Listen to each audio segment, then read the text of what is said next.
चलता रहूंगा पथ पर, चलने में माहिर हो जाऊंगा, या तो मंजिल मिल जाएगी या तो अच्छा मुसाफिर। आप यकीन माने। तो चलिए दोस्तों, समय को ना बर्बाद करते हुए वीडियो को हम लोग शुरू करते हैं।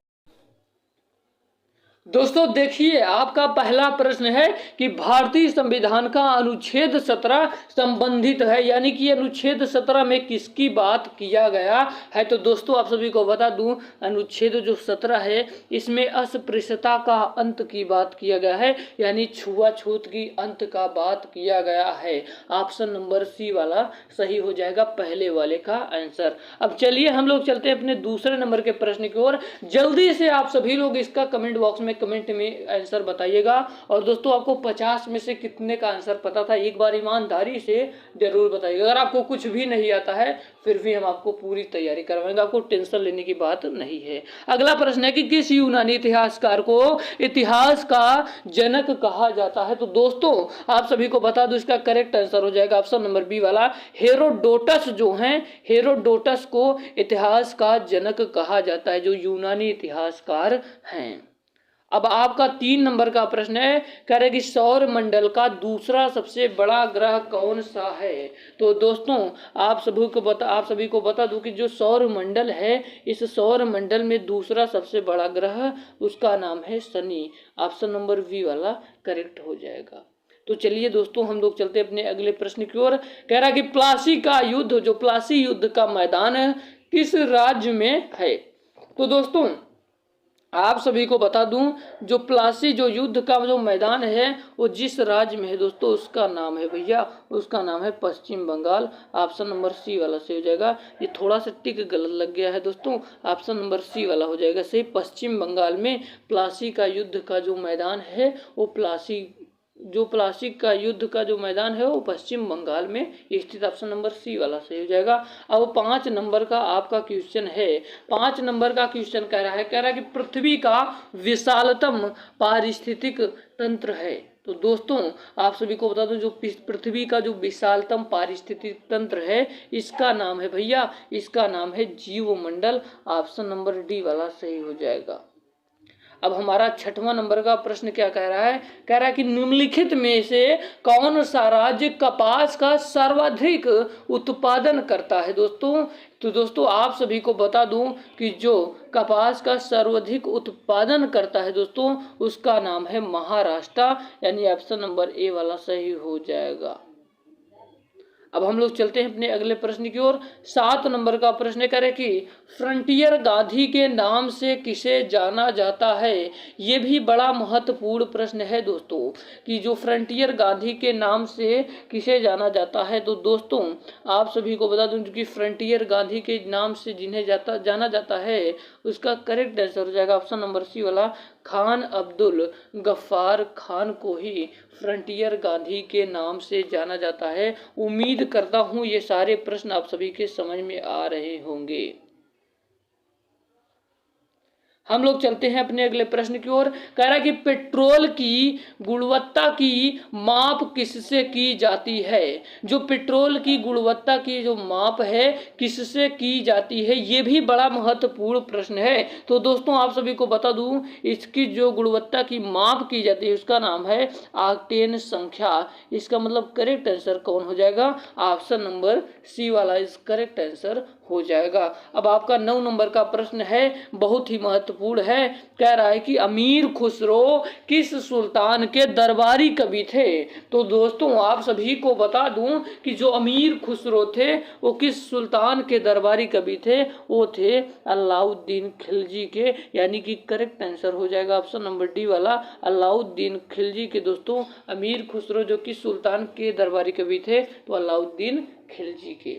कोई डाउट तो नहीं कि मैं बहुत तेजी से पढ़ा रहा हूँ, एक बार कमेंट बॉक्स में आपका कमेंट करना बनता है। और वीडियो कैसी लगी, अगर आप एक कमेंट करेंगे फिर भी दोस्तों हमको मोटिवेशन प्राप्त होता है, जिससे वीडियो बनाने की आप लोगों के लिए इच्छाएं बढ़ जाती हैं और बेहतरीन टॉपिक पर बेहतरीन कंटेंट प्रोवाइड करते हैं। अब हम लोग चलते हैं अपने अगले प्रश्न की ओर।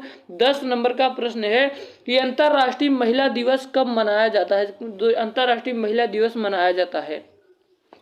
तो दोस्तों आप सभी को बता दूं कि जो अंतर्राष्ट्रीय महिला दिवस है ये 8 मार्च के दिन मनाया जाता है। इसका मतलब करेक्ट आंसर हो जाएगा ऑप्शन नंबर ए वाला सही हो जाएगा। अब हम लोग चलते हैं अपने 11 नंबर के प्रश्न की ओर। कह रहा है कि बाबर ने इब्राहिम लोदी को किसकी लड़ाई में हराया था। ये भी रहा बड़ा इंपॉर्टेंट प्रश्न। तो दोस्तों आप सभी को बता दूं कि पानीपत की युद्ध में ही बाबर ने इब्राहिम लोदी को हरा दिया था। ठीक है ना। अब हम लोग चलते अपने 12 नंबर के प्रश्न की ओर। कोई अगर आपको डाउट लग रहा है तो आप कमेंट बॉक्स में कमेंट कर सकते हैं। डर्मेटोलॉजी है। डर्मेटोलॉजी क्या है दोस्तों? तो आप सभी को बता दूं त्वचा का अध्ययन ही डर्मेटोलॉजी कहलाता है। इसका मतलब करेक्ट आंसर हो जाएगा ऑप्शन नंबर डी वाला। अब हम लोग चलते हैं अपने 12 नंबर के प्रश्न की ओर, 13 नंबर के प्रश्न की ओर। कह रहा है कि शिक्षा का अधिकार अधिनियम किस आयु तक के बच्चों के लिए निःशुल्क और अनिवार्य शिक्षा का प्रावधान करता है। तो दोस्तों आप सभी को बता दूं इसका राइट आंसर हो जाएगा ऑप्शन नंबर ए वाला 14 वर्ष के बच्चों तक।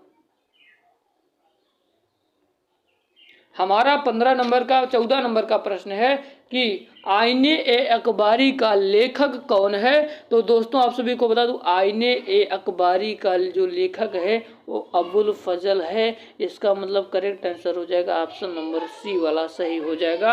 अब हम लोग चलते हैं अपने अगले प्रश्न की ओर। हमारा 15 नंबर का प्रश्न क्या कह रहा है, इसको कमेंट बॉक्स में जल्दी से इसका आंसर बताइए मेरे लाल।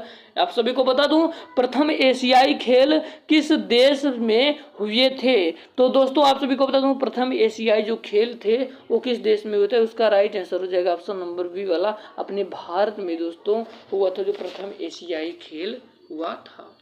हमारा 16 नंबर का प्रश्न क्या कह रहा है, ये भी बहुत इंपॉर्टेंट प्रश्न है। 16 नंबर का प्रश्न है कि भारतीय संगीत, क्या भैया भारतीय संगीत का उद्गम किसे माना जाता है। तो दोस्तों आप सभी को बता दूं इसका करेक्ट आंसर हो जाएगा सामवेद।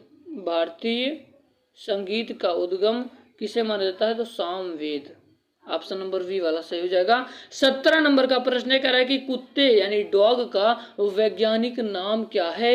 ये बहुत ही महत्वपूर्ण प्रश्न है, इसमें बहुत बच्चे फंस जाते हैं, बहुत डाउट है। तो आप सभी को बता दूं कि जो कुत्ते का वैज्ञानिक नाम है वो फेलिस डोमेस्टिका कहा जाता है। ऑप्शन नंबर ए वाला सही हो जाएगा। अब आपका 18 नंबर का प्रश्न है दोस्तों। 18 नंबर का प्रश्न कह रहा है कि पंडित मदन मोहन मालवीय जाने जाते थे। तो जो पंडित मदन मोहन मालवीय जाने जाते थे उसका क्या आंसर हो जाएगा दोस्तों। आप सभी को बता दूं इसका करेक्ट आंसर हो जाएगा ऑप्शन नंबर डी वाला महामना के रूप में भी जाने जाते थे। इसका मतलब ऑप्शन नंबर डी वाला सही हो जाएगा। अब 19 नंबर का प्रश्न है कि कांडला बंदरगाह कहाँ पर स्थित है। कांडला जो बंदरगाह है वो कहाँ पर स्थित है। तो दोस्तों आप सभी को बता दूं जो कांडला बंदरगाह है वो गुजरात में स्थित है। ऑप्शन नंबर ए वाला सही हो जाएगा। जो कांडला बंदरगाह है ये गुजरात में स्थित है। ऑप्शन नंबर ए वाला सही हो जाएगा। अब आपका 20 नंबर का प्रश्न है कि कांजीरंगा राष्ट्रीय उद्यान किसके लिए प्रसिद्ध है। तो दोस्तों आप सभी को बता दूं इसका करेक्ट आंसर हो जाएगा ऑप्शन नंबर ए वाला गेंडा।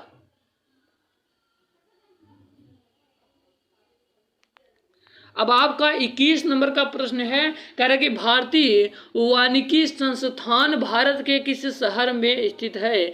तो दोस्तों आप सभी को बता दूं इसका करेक्ट आंसर हो जाएगा ऑप्शन नंबर सी वाला देहरादून में स्थित है। तो चलिए हम लोग चलते हैं बिना किसी देरी के 22 नंबर के प्रश्न की ओर। कह रहा है कि त्रिपिटक किससे संबंधित है। तो दोस्तों आप सभी को बता दूं ये जो त्रिपिटक है ये बौद्ध धर्म से संबंधित है। करेक्ट आंसर हो जाएगा ऑप्शन नंबर ए वाला। अब आपका 23 नंबर का प्रश्न कह रहा है कि बाहरी वायुमंडल में ओजोन की परत हमारी मदद करती है।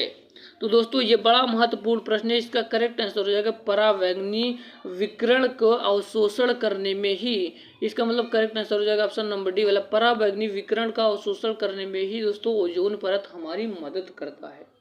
ठीक है। अब हम लोग चलते हैं अपने अगले प्रश्न की ओर। कह रहे कि भारत की तट रेखा पर कितने राज्य स्थित हैं। तो दोस्तों आप सभी को बता दूं भारत की तट रेखा पर कितने राज्य स्थित है। इसका करेक्ट आंसर हो जाएगा ऑप्शन नंबर बी वाला। इसका करेक्ट आंसर हो जाएगा ऑप्शन नंबर बी वाला हो जाएगा भैया 9 राज्य स्थित हैं। अब हमारा 25 नंबर का प्रश्न कह रहा है कि किस शासक के शासन काल में विजयनगर साम्राज्य की स्थापना हुई थी। तो दोस्तों आप सभी को बता दूं, इसका करेक्ट आंसर हो जाएगा ऑप्शन नंबर सी वाला, मोहम्मद बिन तुगलक। ऑप्शन नंबर सी वाला सही हो जाएगा। हम लोग चलते हैं अपने 26 नंबर के प्रश्न की ओर। कह रहा है कि अग्निशामक के रूप में किस गैस का प्रयोग किया जाता है। तो दोस्तों आप सभी को बता दूं, इसका करेक्ट आंसर हो जाएगा ऑप्शन नंबर ए वाला, carbon dioxide. Option number A वाला सही हो जाएगा। अब आपका 27 नंबर का प्रश्न कह रहा है कि भारतीय संविधान की प्रस्तावना में